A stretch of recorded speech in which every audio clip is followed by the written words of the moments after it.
बिस्मिल्लाहिर्रहमानिर्रहीम। अस्सलाम वालेकुम व्यूअर्स, कैसे हैं आप सब? उम्मीद है आप सब ठीक होंगे। तो जनाब, सुबह सुबह का टाइम है, ईद का थर्ड डे है। मैंने अपनी नान चाय और अंडा बनाया था। बच्चों को मैं उठा रही थी, बच्चे उठ नहीं रहे थे। आज अम्मी की तरफ जाना था, वलीन तो जाना नहीं था, मैंने और कशफ नहीं जाना था, तो वो उठ नहीं रहे थे। तो मैंने फिर खुद ही नाश्ता किया था, बाद में बच्चे उठे थे।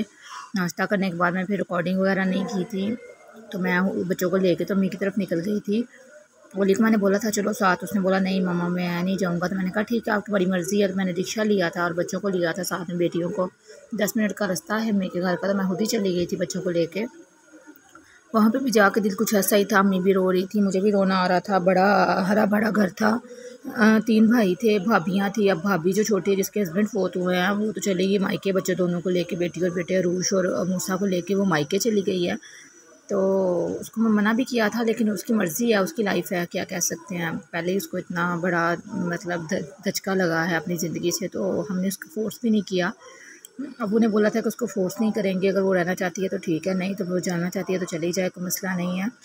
तो वैसे अबू ने उसको बोला 1-2 बार के तुम आओ मिलने के लिए, लेकिन वो आई भी थी चांद रात को, मिल के चली गई थी वापस थोड़ी देर के लिए, आधे घंटे के लिए। बस घर में अब एक ही भाई भाभी और उसके 3 बच्चे बेटे ही हैं 3।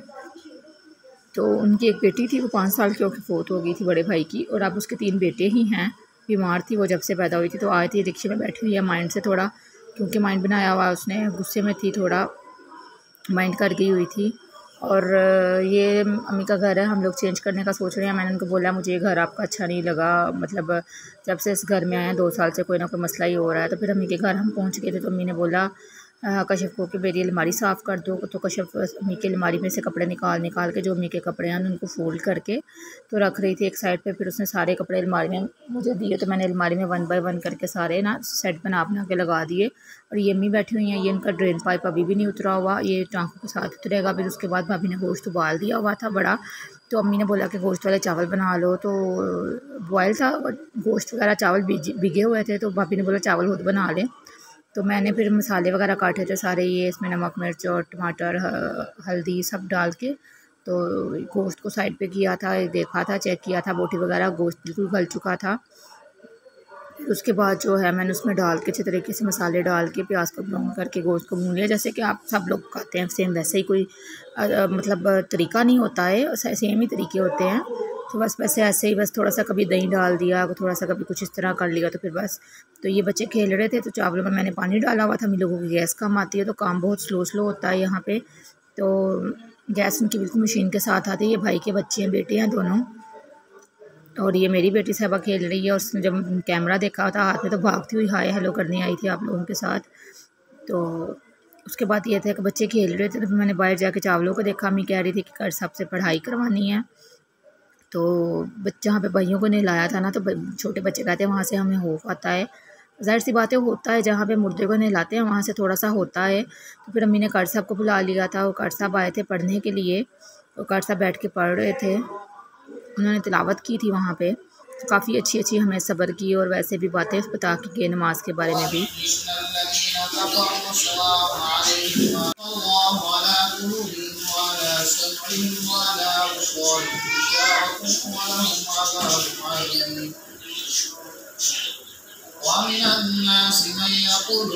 मैं साथ साथ चावल पका रही थी, साथ साथ उनकी बातें सुन रही थी।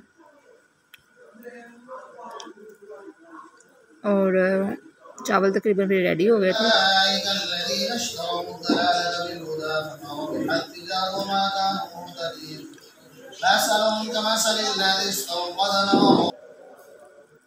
चावल रेडी हो गया हमारे। चावल खाने के बाद, चावलों की रिकॉर्डिंग मैंने नहीं की थी खाना खाने की, और ये कशी बैठ के आइसक्रीम खा रही थी। गली में आदमी आया था, उसके बाद हम घर आ गए थे। घर भी हम जल्दी आ गए थे, घर आए तो हस्बैंड और वली घर नहीं थे। तो फिर हम लोगों को भूख लगी थी, फ्रिज में सालन पड़ा हुआ था गोश्त वगैरह का, लेकिन बच्चों ने नहीं खाया था।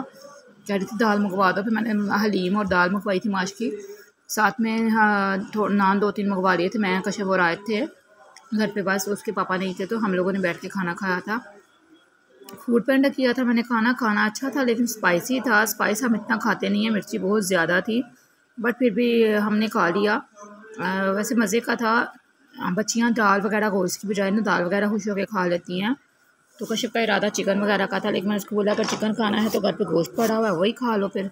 तो फिर जब उसने सुना कि गोश्त की बात कर रही है तो वो कहती है नहीं आप दाल हलीम ही मंगवा दें। फिर मैंने उसको दाल और हलीम वगैरह मंगवा के दी और साथ में नान वगैरह ऑर्डर किए और हम लोगों ने बैठ के खाना खाया। फिर खाना खाने के बाद मैंने उसको ये मैं कश्यप के लिए प्लेट में निकाल रही हूँ टीवी वॉच करते हुए। उसने साथ वाले रूम में खाना खाया था, मैंने और आयत ने एसी वाले रूम में ही बैठ के खाना खाया था। खाना खाने के बाद जो है मैंने कश्यप को बोला था चाय बना लाओ। गर्मियों में चाय ऑलमोस्ट एक बार ही पी जाती है, लेकिन थोड़ा मौसम जैसे चेंज होता है, जैसे मतलब मानसून आता है या थोड़ी सर्दी आती है तो 4-5 बार, और मानसून में तो 1-2 बार पीने को दिल करता ही है, शाम को भी सुबह भी। तो ये है कि गर्मी में बस सुबह के टाइम हम चाय पीते हैं।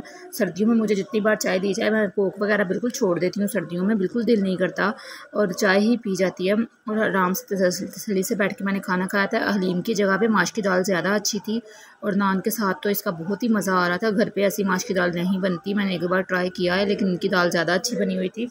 लेकिन एक बस मसला था ये कि इसमें मिर्च बहुत ज़्यादा थी, लेकिन भूख इतनी लगी हुई थी। दोपहर में वो ये मेरे घर से चावल खाए हुए थे तो भूख इतनी लगी हुई थी कि मिर्च वगैरह भी बर्दाश्त हो गई और हमने खाना खाया। उसके बाद फिर चाय टी टाइम हो गया और साथ में रस पड़े हुए थे तो कश्यप रस ले आई और आयत और कश्यप बैठ के बातें कर रही थी। और आयत का आप मुँह देखे किस तरह आयत मुँह बना रही है अजीब अजीब किस्म की, और कश्यप से बातें कर रही है। ये देखिए उसके फेस कैसे बन रहे हैं और शरारती है, फुल टाइम शरारतें करती है। तो ये देखिए कैसे मुँह बना रही है और देखिए देखिए मुँह बिगाड़ बिगाड़ के बातें कर रही है। सब का मतलब बोला मेरी तरफ देखो, मेरी तरफ देख ही नहीं रही थी। तो ये हम बैठ के चाय पी रहे थे, ये आयत की चाय थी, फिर रस टिप की है। उसके साथ ही मैं जो है अपने ब्लॉग का एंड करूँगी। इंशाल्लाह नेक्स्ट मिलेंगे। दुआ में याद रखिएगा, अपना ख्याल रखिएगा। अल्लाह हाफिज़।